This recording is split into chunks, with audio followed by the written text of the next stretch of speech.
Nama Om. Om Vishnu Pathaya Krishna Pistaya Bhutale Shemad Bhakti Vedanta Swami Swami, Saraswati Devi Gauravani Chaline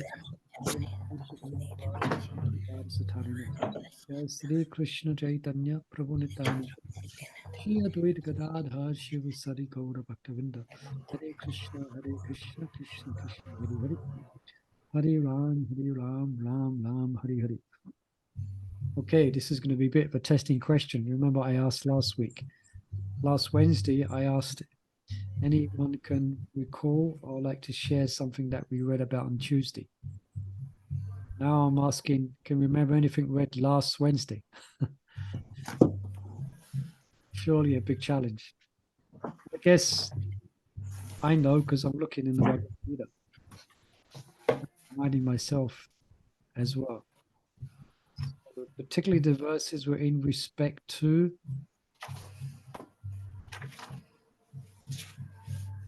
the impediments or the things to look out for in the practice of bhakti. Yeah. So it spoke about being, remember we spoke about being regulated and also regulated in habits of eating.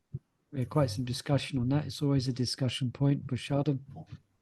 Sleeping and recreation. What's a recreation for a devotee? devotional service. Yeah. Yeah, for an advanced devotee is directly Shravanam Kirtanam Vishnu. But I think I quoted one of our acharyas, Vishnu Chakravarti Thakur, who says that walking is recreation for a yogi. But then, anyone remember the discussion we had on that? So, but when we spoke of that, it may be different for different devotees, as long as it's within a certain of acceptability. Devotees may develop things that they may do, so-called recreation. Some of you might watch the cartoon Krishna in Vrindavan as a recreation. Yeah. Swimming was mentioned for Vaishnava. Oh, yes, yes. Swimming. Somebody said swimming. Prabhupada would walk every day. So you could say that was what was Prabhupada's recreation. Okay, his recreation, he very much relished preaching, no doubt. But also Prabhupada would do so-called indirect activities, not directly Shravanam Kirtan. Although when he was walking, he was always preaching as well. Anyway, the basic... Would this, sorry, would this recreation, I mean, this like swimming and walking and all that, that's for health sake, isn't it? So like to keep you healthy so you can perform devotional service. Yeah, So it would not, maybe. Maybe, yeah. like Prabhupada was asked to go for a walk, remember? When he was sick in New When York, he was sick, you should go, yeah. one doctor who happened to be drunk came to see him. And Prabhupada he told his disciples at the time, or his followers, with all due respect, he said, you should tell the old man to go for a walk every day. Nice. That. And Prabhupada did that. Anyway, the point here is balance. Yeah. To practice bhakti, to practice yoga, one shouldn't eat too much, eat too little, sleep too much, sleep too little. One should be balanced. Yoga is about being balanced. So that was the dangers or the things to look out for. So then we are on to text 18. Now these few verses we're going to cover today are speaking about perfection in yoga. And the verses themselves speak about, they relate very much to the practice of Astanga and the perfections in meditation. And look out for Prabhupada's correlation and linking it to the practices of bhakti in his purports, So look out for that. Okay, so without further ado, we can go to text 18. If someone would like to read that. Just the Sanskrit and the translation. Prabhu, which chapter of Bhagavad-Gita are we on? 6. Chapter 6. 618. 6:18, yeah. So just as a note, well, there's only a few devotees here at the moment, but you can we'll begin like this. Generally, we'll begin each session just asking, just as a revisit to the discussion we had on our last discussion. It's always good to go back and be refreshed. Then you can know the context of the verses as well. Because that's the idea of this study that we're doing together, that we're trying to help you to understand the flow of the verses and the context. Yep. So it helps to give a nice understanding of the Bhagavad Gita, to understand the context of the verses, why Krishna is saying them. But now he's speaking about the more perfectional stages of yoga. So we need a reader. I can try. I can read as well. Okay, go. Otherwise, Jyoti, you do it. Yeah. Text 18. Yeah.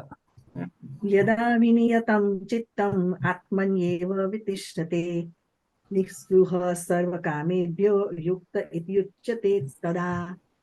Translation.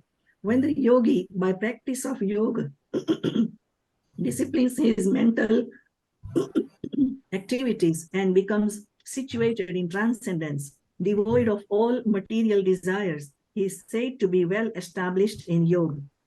Purport.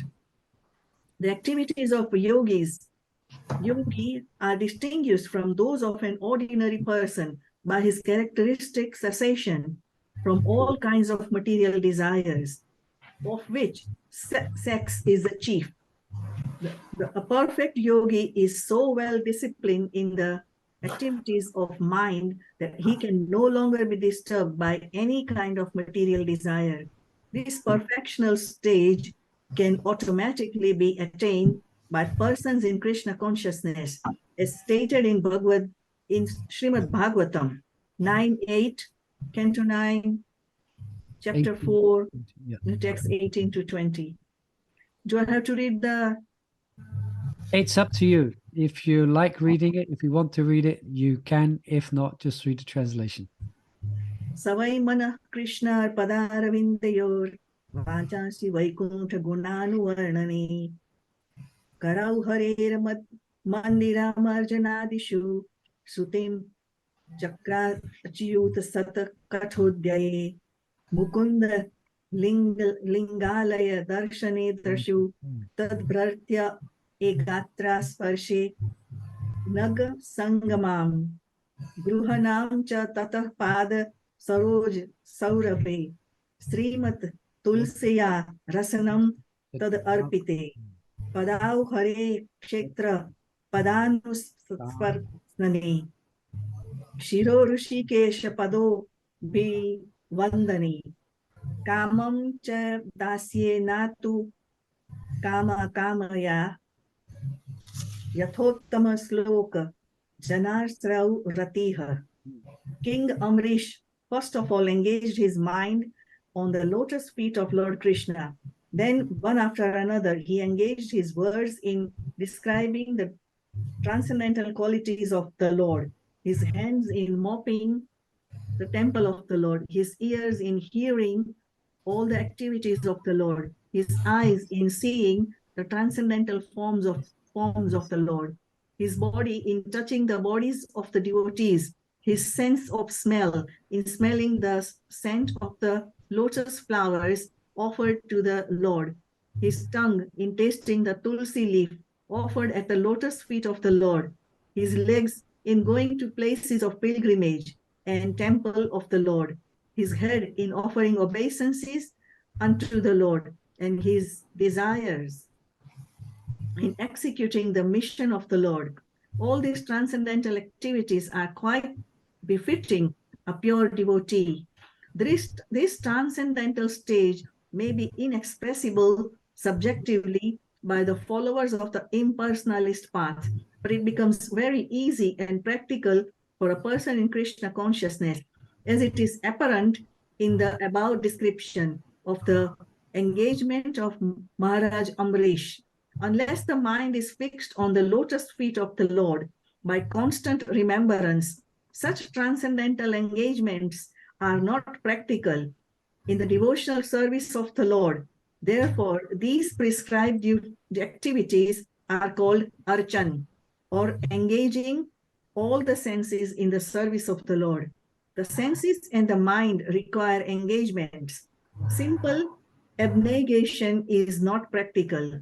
Therefore, for people in general, especially those who are not in the renounced order of life, transcendental engagement of the senses and the mind are described above is the perfect process of transcendental achievement, which is called yukta in Bhagavad-Gita.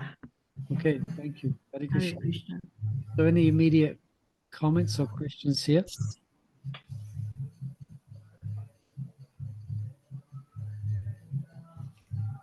So Krishna's answering a specific question. So what's the symptoms of perfection in yoga? So here it's mentioned.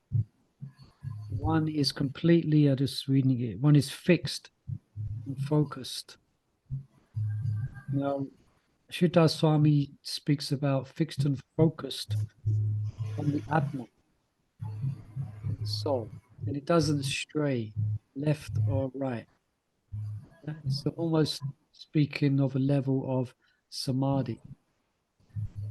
It's interesting because the chapter is called Dhyana Yoga, also been translated as Astanga Yoga. So it's speaking about meditative yoga. If you read these verses, you may picture in your mind a yogi, especially the next verse, and the verse is 20 to 23. You probably picture in your mind someone sitting down and practicing Astanga yoga. So the goal of yoga, the ultimate goal of yoga, is to be in trance of meditation upon Krishna, upon the soul, and upon Krishna. But what Prabhupada does in the purple, he gives an example of a perfected state of bhakti, where Maharaj Ambarish is not sitting down in meditative trance as pictured in these verses. He's actually very much engaged, and he's engaged all of his senses just here, you see. Each one of the senses is engaged in Krishna's service. And so Prabhupada is reminding us about the last verse of this chapter, which Krishna will explicitly explain. Having explained about this process of meditative astanga, he says, actually, the best yogi is one who meditates upon me, is one who is a devotee. Yeah. So therefore, Prabhupada's purple is in that line, is in that vein, which is different than a direct. You may have a different idea in mind if you just read the verse itself. So is Prabhupada deviating from Krishna's purpose here? No. Oh, why not? Someone may accuse Prabhupada's giving this purple here, where he's given an example of Maharaj Ambarish, who happened to be an emperor of the planet, and he's engaging his active senses. But in these verses, Krishna's speaking about meditative yoga.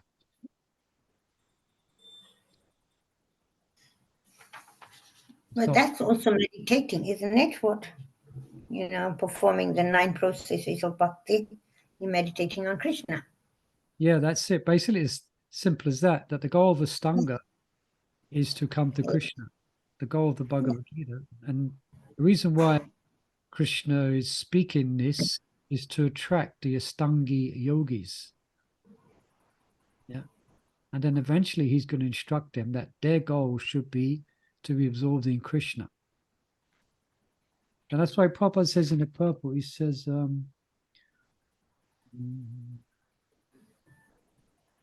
Therefore, for people in general, yeah, especially those who are not in a renounced order of life, transcendental engagement of the senses and mind, as described above, Savayamana Krishna Pada Vindayo, is the perfect process for transcendental achievement. Excuse me. So you see what Prabhupada's doing here. Prabhupada's giving or making accessible Krishna's teachings, or the perfection of yoga. Because how many people are ready to renounce the world and engage in this type of meditative yoga? Very few, hardly anyone. So you see what Prabhupada's doing? He's giving Bhagavad-Gita. He's actually allowing us to enter into the deep ultimate conclusion of the Bhagavad-Gita, which is given throughout, but especially in chapter 18, it's described, where Krishna tells Arjuna more or less, forget about what all I've just said and just surrender unto me. And that's bhakti. But still, for us practicing bhakti, we can still read these verses, and this is what we want to achieve. We want the mind to be locked into Krishna. Yeah. So we can see how we're doing in that regard. And the next verse describes a bit more as well. So I'm going on a bit. Anyone like to ask any questions on that or any further? I was thinking, my understanding, like Dhyan Yoga, the chapter is Dhyan Yoga. Yeah. So the verses are explaining Dhyan Yoga, meditation. Yeah. But then Prabhupada is then explaining how one can do meditation by performing devotional service unto Krishna. Yeah. Very nice summary. Yeah, exactly what we just, Yes. So when we just, like you said, when we just read the slokas, translation, you would think, okay, this is about a yogi. I don't really, but then Prabhupada is explaining, yes. Yeah. You then meditate on Krishna, And also later, does he not explain that this path is quite difficult and it's better to do the bhakti yoga? Yeah, that he explains the path of that's earlier on in the 12th, no, later on in the 12th chapter, yeah. Arjuna asks, what's the best path? The path of Nirgun Brahma or Sagun Brahma? Meditating on God with form or the impersonal concept of God? So there he mentions actually to follow that path is very difficult for one who is embodied. But yeah, so we are engaged. We may not be engaged as Maharaj Ambarish exactly. Anyway, we may be. Yeah. Engaged in Well, to a kind of a limit, to our limits, like all the things that Maharaj Ambarish is doing, we are kind of in a way doing, but in a smaller sense, with mind not so focused probably, but smelling the incense, smelling the flowers, paying obeisances. Yes, Savayamana Krishna. Srila Prabhupada often quote the first line of these verses here, Savayamana Krishna Pada Vindayo, because the mind is the king of the senses. So if we can keep the mind focused on Krishna, then the servants, the other senses, the subjects of the king, the other senses will fall in line and follow. The Prabhupada often quoted Savayamana Krishna Pada Vindayo. And these verses are quoted 2 times in Bhagavad Gita, I think. Prabhupada quotes the 3 verses again, the same. And you can read also Maharaj Ambarish, there's a wonderful story of Maharaj Ambarish, which is accounted in the Srimad Bhagavatam. Can someone give a quick synopsis of the story of Maharaj Ambarish? in the Srimad Bhagavatam. He had, or he was involved in a disagreement with a yogi. He was a devotee, Right? and he was a proper Vaishnava. He was a devotee, Yeah. and he was fasting Ekadashi. Okay. And the following day, Durvasa Muni, Yes. he is an impersonalist. He arrived at the home of the king. And naturally, king said, "Well, come in," and he was about to take his meal, break his fast. But Durvasa Muni went out for a bath, and he didn't come on time. And the muhurta was passing by.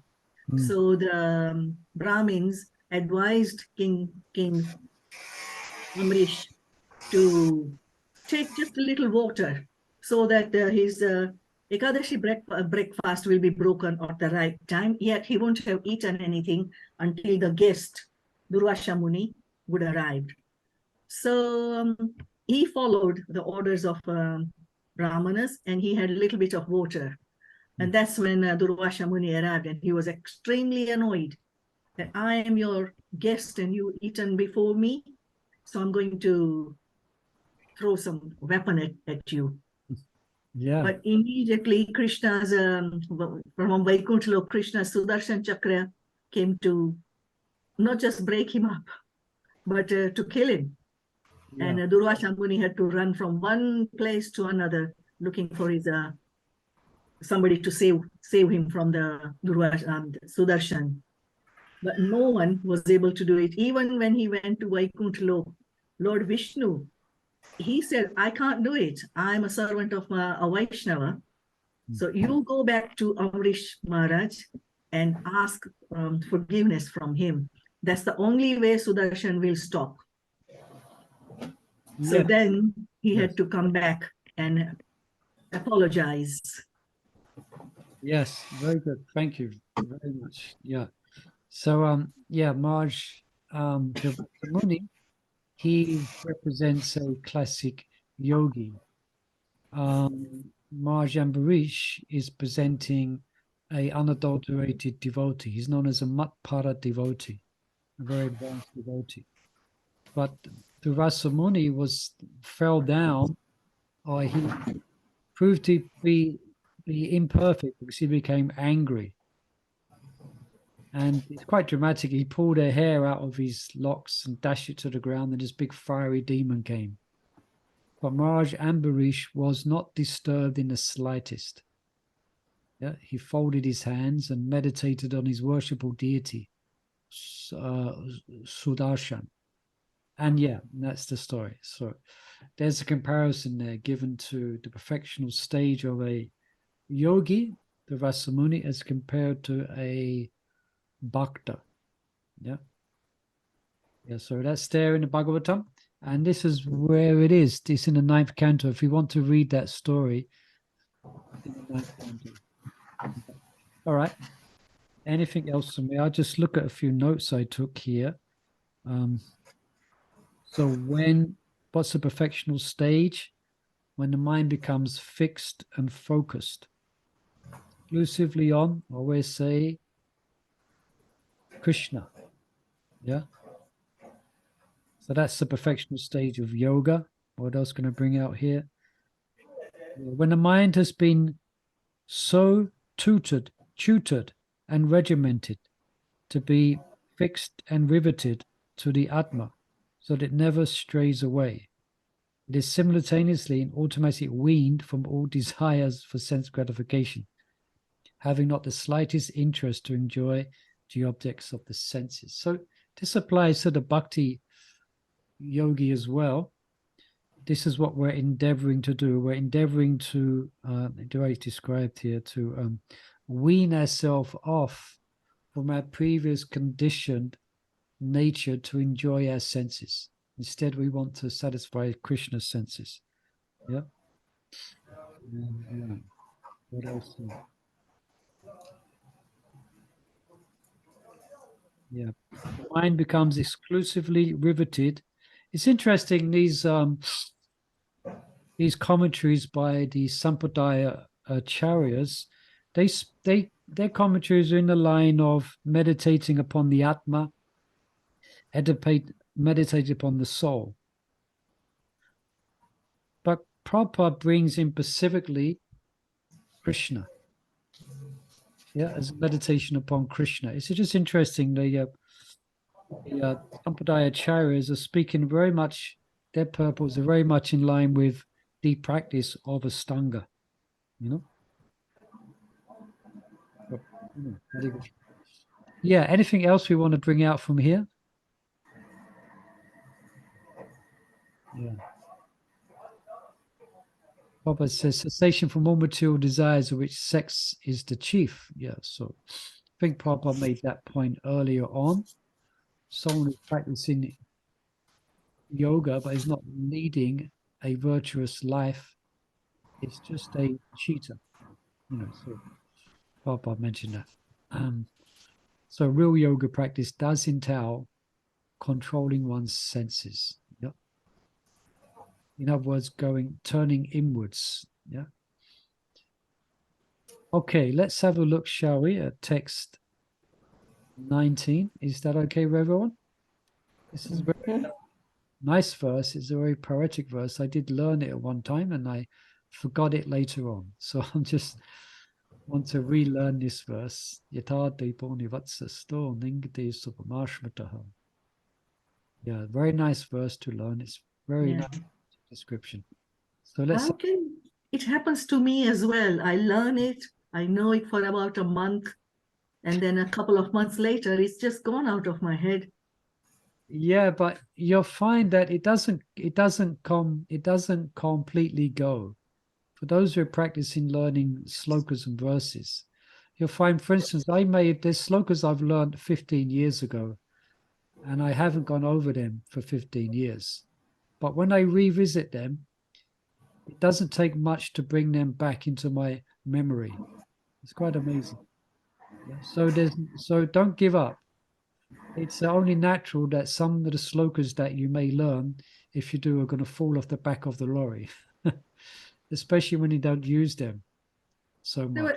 Sometimes I wonder that even if I learn it by heart, when I die, it would be forgotten. For the next life, it would be forgotten. So I'll have to try all over again. No, but you'll find that if there's a next life for you in the material world, but you'll find that they will be easily remembered because they're there in your subconsciousness. Yeah, in the Mahabharata, I think I mentioned before, there isn't anything that the mind meditates or takes impression of that is ever forgotten. It's all there within the subtle body. Subtle body. That's why I do have the example of Indradyumna Maharaj, not our Indradyumna Maharaj, Indradyumna Maharaj, who was cursed to take birth as anyone can say? Elephant. Elephant. That's the whole story. And then when he was when the crocodile, his life was ebbing out just at the last point when it seemed like he wasn't going to survive, with the crocodile pulling him into the river, he held his trunk up, and the prayers which he had known in his previous life came to his heart and mind by the grace of Krishna. So don't give up. Keep on learning verses. Some, no doubt, you'll forget, but then it's quite mystical. Sometimes a verse that you thought you forgot will come into your mind and intelligence, So it's all down to Krishna. But you'll find that if you learn a verse and then forget it, but then you go back to it, it doesn't take much to bring it to mind again. So a little sloka lesson there for those who have the good habit of trying to learn some of these verses of Bhagavad-Gita. I could say a few things about that, but one thing, it's good, it's good to do it because I find when you're learning a verse, you spend a lot of time with it. you spend a lot of time with it. It becomes like a very, and you get insight and you get to know it, and and you develop an affection for it because you're going over it again and again and again. And it's a very nice experience, you know. Anyway, Hare Krishna. Yeah, thank you. It happens to me as well. It's very sweet. It becomes more and more sweet. Yeah, that's When you forget, when I forget, then it's frustrating. Why do I forget? And is it going to help me in the next life?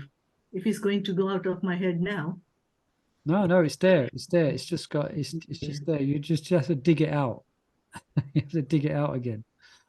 You know? Okay, thank you. Yeah, it's good for us to be in the habit of memorizing things because it helps to create strength of mind and helps us to remember Krishna and Krishna's pastimes. You know?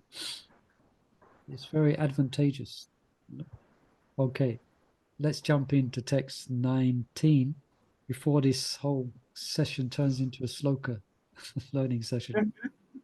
Okay, let's have someone read this verse. It's just a small purple, surprisingly, in this verse. But the next three verses have quite a lot. 20, 24. Okay, let's have someone read. Something in the chat here. Anyone can read? I forgot the slokas the following day. Oh, anyway, there's a whole system. I can perhaps share another time of learning slokas. Katarina mentions. Okay, I'm going to jump in and read that. Yitadi poni vatsasto ningate supamashmitaha yogino yatachittasya yuntato yogamatmanaha. So the translation is...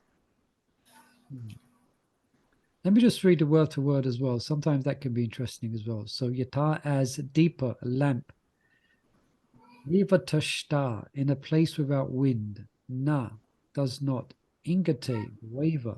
Sa, this. Upama, comparison. Sprita, is considered yoganaha, of the yogi. Yata chittasya, whose mind is controlled. Yunjata, constantly engaged. Yogam, in meditation. Atmanaha, on transcendence. Okay. As a lamp in a windless place does not waver, so the transcendentalist whose mind is controlled remains always steady in his meditation on the transcendent self. Okay. Now, the verse is very much, again, I'm making this point again, this is very much a yogi type, yeah, on the transcendent self, meditation on the transcendent self, the self as above matter. So Prabhupada's purple is immediately about Krishna conscious person. A truly Krishna conscious person, always absorbed in transcendence, in constant undisturbed meditation on his worshipful Lord, is as steady as a lamp in a windless place. You know? So again, you might have some scholars may complain about Prabhupada's purple here.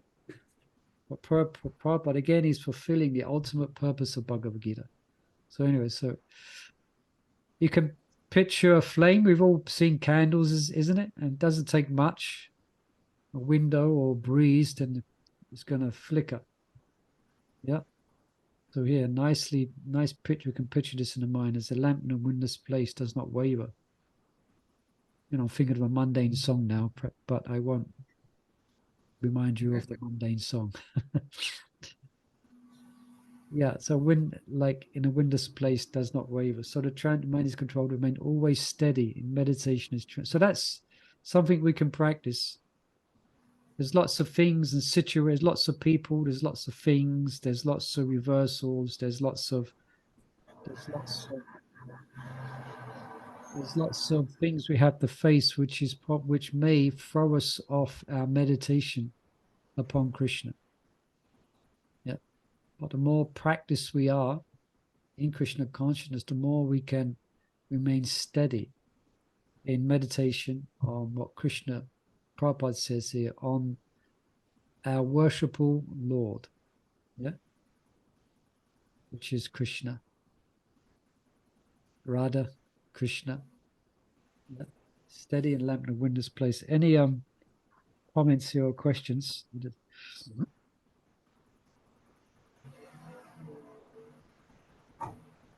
Yeah. Chitta Swami describes it as a yogi perfecting the science of the individual consciousness, attaining communion with the ultimate consciousness. Yeah.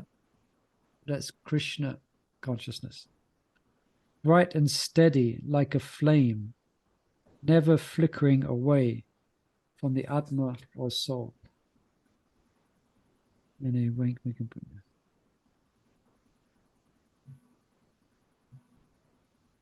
I have one question. Yeah, go on. Yeah, just When we put a candle in air, it will start flickering. But if we put a candle in a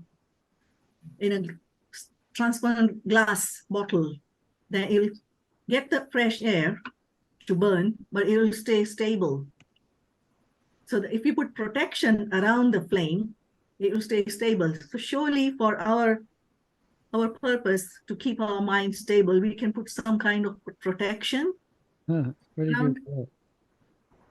Very good. That's nice. That's a nice meditation. So then the obvious question there is, What is a protection?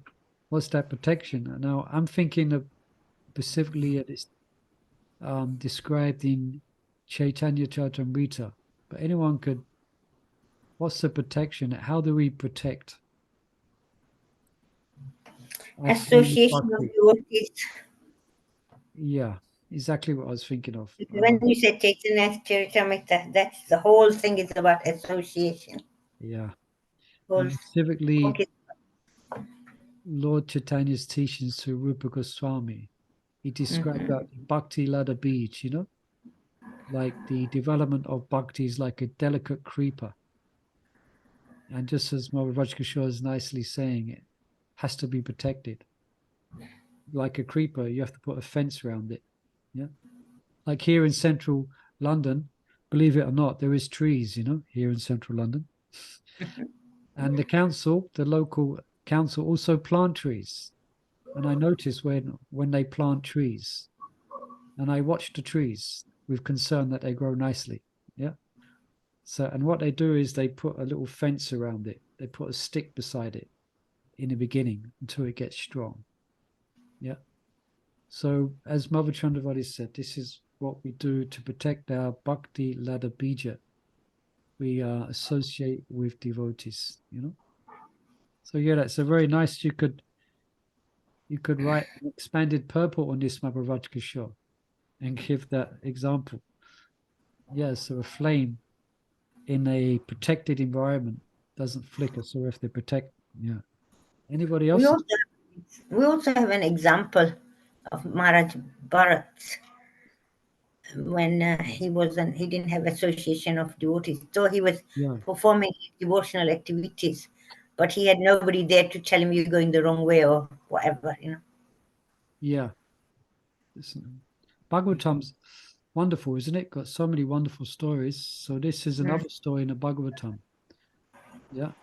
Where he didn't have anyone, he wasn't anyone there he was quite convinced in following his emotion of compassion for the deer. But unbeknown to him, it was a deviation from his sadhana, from his practice. But it would have been pointed out to him if he was living in an ashram and associating with other devotees, Actually, I had that example today. I rang my friend in Canada, Toronto, and I was explaining my life. Now I've got this grandson and that, and she straight away was telling me, from her experience, she was telling me that, in a subtle way, Maya can come in, attachment can come in, and you'll be attached to this little soul. So you need to be really careful. So there was like association of devotees. They give you good advice. Yeah. That's why it's good also, like association of devotees, like means as in nectar of instruction, is described how we associate with devotees. Yeah. So we reveal our mind in confidence. So associating devotees means more than just standing next to their bodies, being in there's Sangha, but also means there should be some Vaishnavas or Vaishnavis that you can reveal things to and get some advice on, you know. That should be part of our Sangha, you know, revealing one's mind in confidence. So it's mentioned there how giving gifts, etc. So how to associate with devotees, you know. Yeah, and here I'm just here. Again, it's from Ramanuja. If you're interested, he says, Lord Krishna is stating that the Atma shines steady and radiant in the light of meditative spiritual intelligence by reason that all extraneous and miscellaneous distractions of the mind have been sequestered out, exactly as a candle flame shines constant and bright when the wind has been sequestered out from around it. So similar to Mother Rajkashore, she's just saying. So she's more or less explaining the same as Ramanujacharya.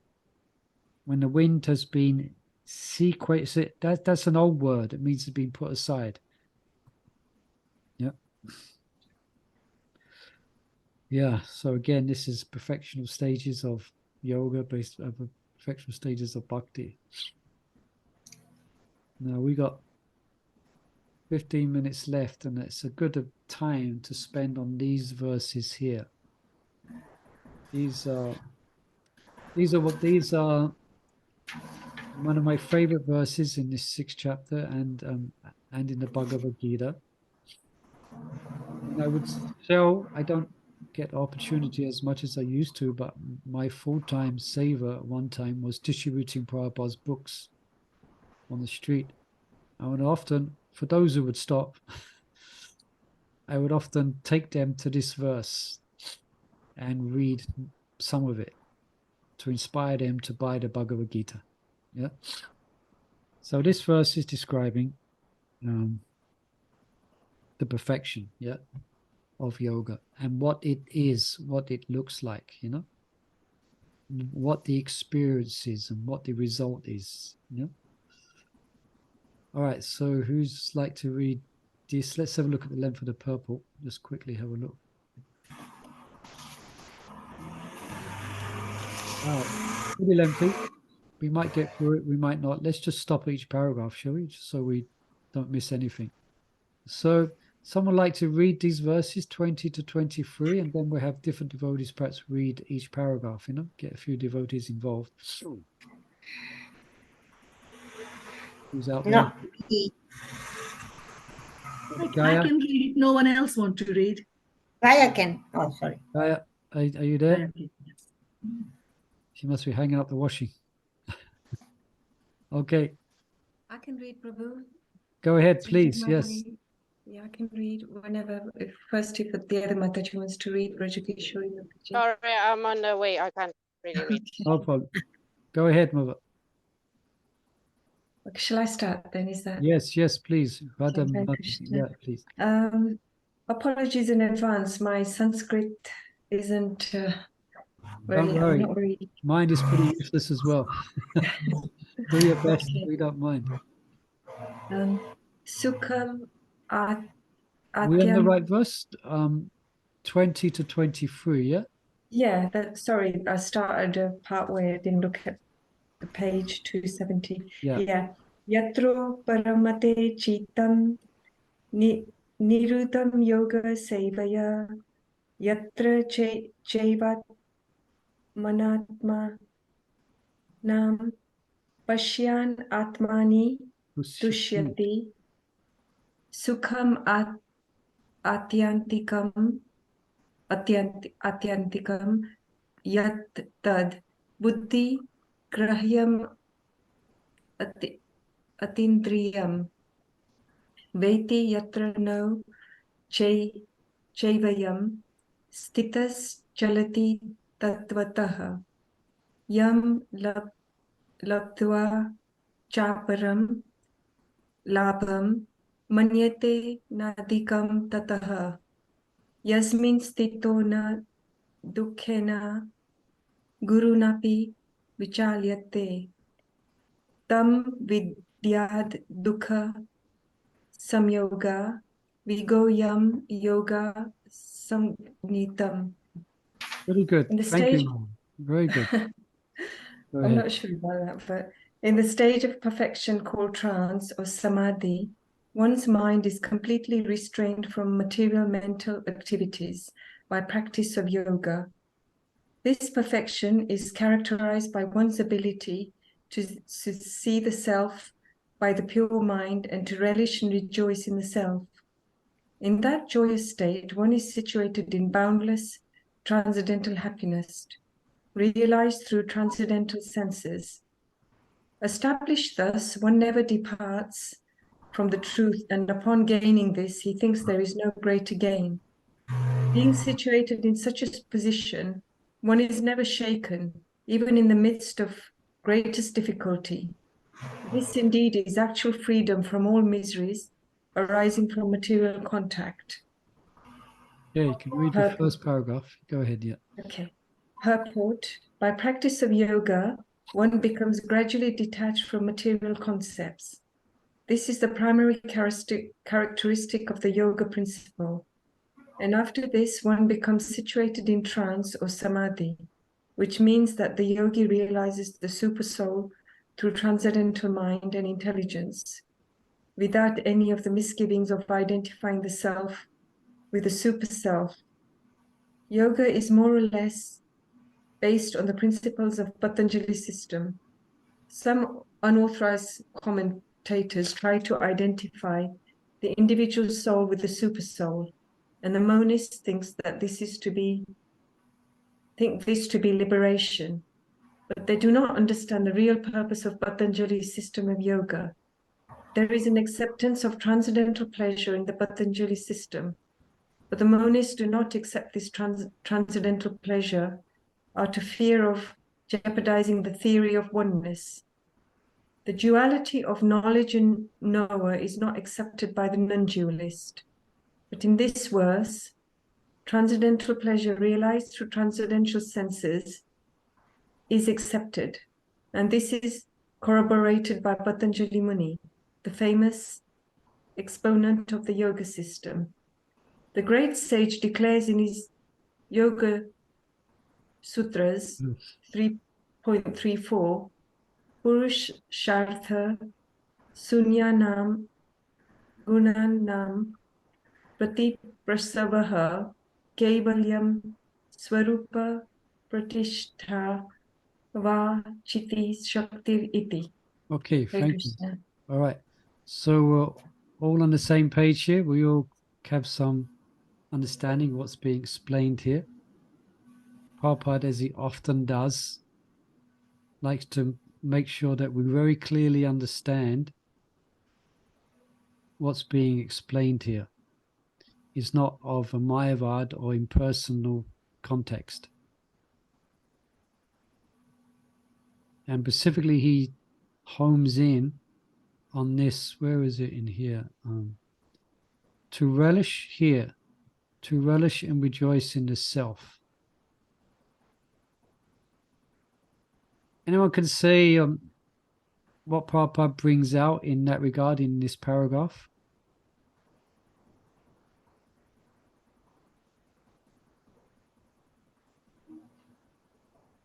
It might be difficult to pinpoint, but the Mayavadis ultimately, especially Buddhist, but Mayavadis say that ultimately there is no self. To identify one as being self is Maya, because the outside is Brahman, the inside is Brahman, everything is one. So if everything is one, this sense of self enjoying transcendental joy and rejoicing, then that contradicts their ultimate achievement, which is merging, or which is losing perception of the self. You understand here? Mhm. Yeah. So Prabhupada's making that, and he's even quoting Patanjali, who isn't directly a bhakti yogi, but even he is mentioning that actually he's not exactly a monist, he's not exactly a bhakti as well, but he's mentioned this transcendental experience, that the self is experiencing something. So that means the self is a jiva. Yeah. And he says here, there is an acceptance of transcendental pleasure in the Patanjali system. So Prabhupada said, but the monists do not accept this transcendental pleasure out of fear of jeopardizing their theory of oneness. So for them, any emotion is part of illusion. Sounds scary, isn't it, that philosophy? We say the same thing, that emotions in relationship to matter, to this body, are ultimately temporary and they are illusory.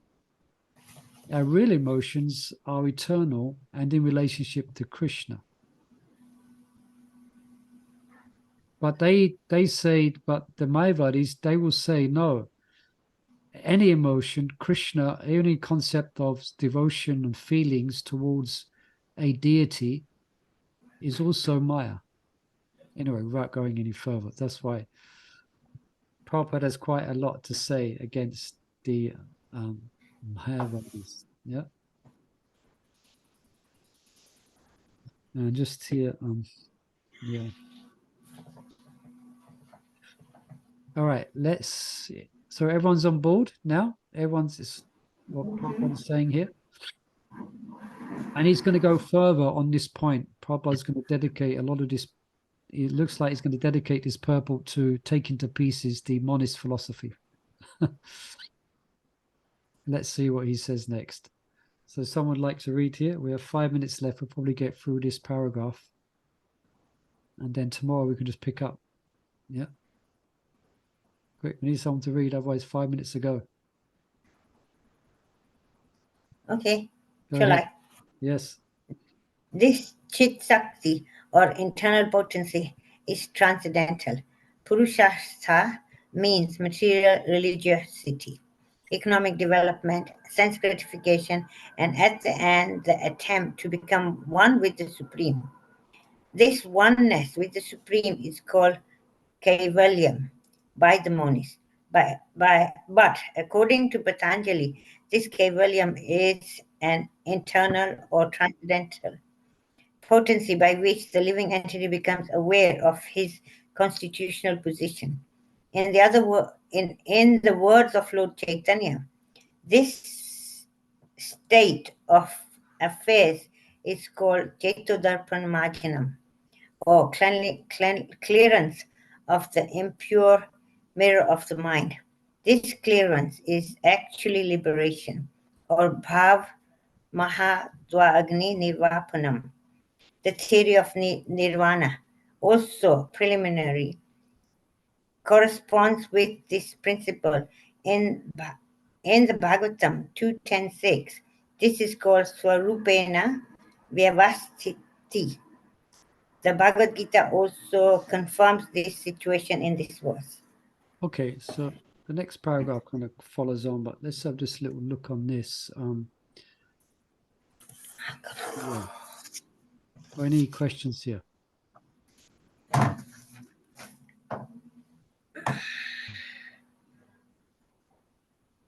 Yeah, some of this, yeah.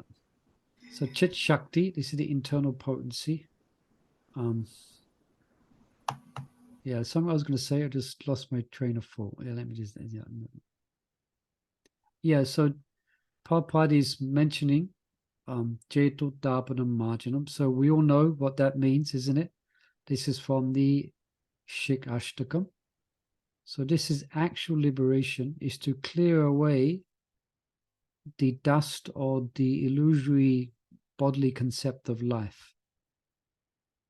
Yeah, and to be established in what's called here one's constitutional position as a soul engaged in loving devotion to the Supreme.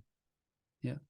And nirvana, whenever you hear the word nirvana, it's been grossly misunderstood as something impersonal. But the theory of nirvana, Prabhupada says here, means you're free of the material concept of self, and you identify yourself as a servant of Krishna. So that's why Prabhupada quotes this verse here, Sarupena Vyastitihi, which he does quite often. This is used by Vaishnavas, this verse here in Bhagavatam, in pointing out the fallacy of the Mayavad philosophy, that the true identity of the jiva is beyond the gross and subtle body. It means he has a constitutional spiritual identity. All right, so a bit technical, but any clarifications needed here? Any questions? Let's have a quick little peek into the next paragraph. Yeah, Prabhupada's going to elaborate on this here. Sarupena Vyastitihi. He's going to explain a bit more about the different energies of the Lord and like that. All right. Right, let's just pause for today. So remember, well, we shall open up tomorrow and we'll have a few questions on what we covered today. A few little highlights, So please join us tomorrow. If you can, we'll be having, we'll be having a session tomorrow, and we'll just carry on here. Finish this wonderful purport here. Okay. Right. Thank you everyone for joining us. I hope it was of some interest. It's always wonderful to read Bhagavad-Gita together. And again, if you have any questions that come up, please feel free to send those questions. We put these recordings up on the YouTube thing, so you can always comment if you like. Please feel free. Hare Krishna. So thank you very much. Hare Krishna. See you tomorrow at the same time, same place. Bhagavad-Gita. Thank you. Hare Hare Krishna. Hare Krishna. Vantakavadriyavascha kripasinubhyavata Panchakalparubhyascha kripasindhuvyavcha patitanam pavanebhyo vaishnavebhyo Namo Namaha.